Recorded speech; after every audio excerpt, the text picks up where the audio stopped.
Hi, everybody. Most of our actions is more the result of habit than reasoning. You do what you do, and then you make up the reason for doing it. You cannot control what the outside world does, but you can determine your own experience. Once you accept that you give everything in your life its meaning, you feel like the master of your life, not a powerless victim of circumstances and change. People are more concerned with reinforcing their self image than their actions. Thus, to change behavior, you first need to change your self image. We all have ideas in our minds of what and who we are, and what strongly colors how we respond to the world around us. If you take time to be aware of your current mental state and then deliberately alter it, you can force your brain into more balanced activities. Eventually, this de-stressing becomes automatic. We are faced with a paradox. We need reasons so we appear reasonable. Yet, when we use reasons, we are not taking full responsibility for our behavior. The problem with reasons is that they are just excuses prettied up. When we stop using reasons to justify ourselves, we increase our chances of changing behavior, gaining a realistic self image, and living a more satisfying and productive life. Many reasons are simply excuses to hide the fact that we are not willing to give something a high enough priority in our lives. Simply by noticing how reasons are used, you can gain insight into your own behavior and your relationships with others. One of the biggest excuses we have for not getting things done is a lack of time. When something is a priority in our life, we have to be willing to walk away from anything that's standing in our way. Reframing problems can lead to much better solutions.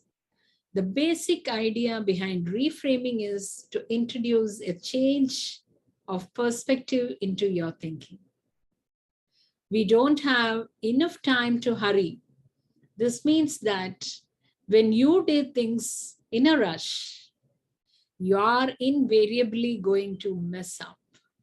It will take you more time to clean up the mess than if you look the time to do it right. Doing takes intention and attention.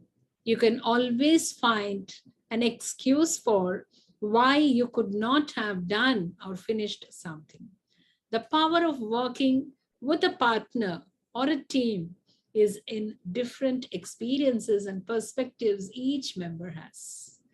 You might be able to get a solution to your problem you have been putting off to tackle because it seemed too difficult to you. Nobody wants to fail, and yet we all do. Don't be afraid of failure. It's a part of price you pay for action.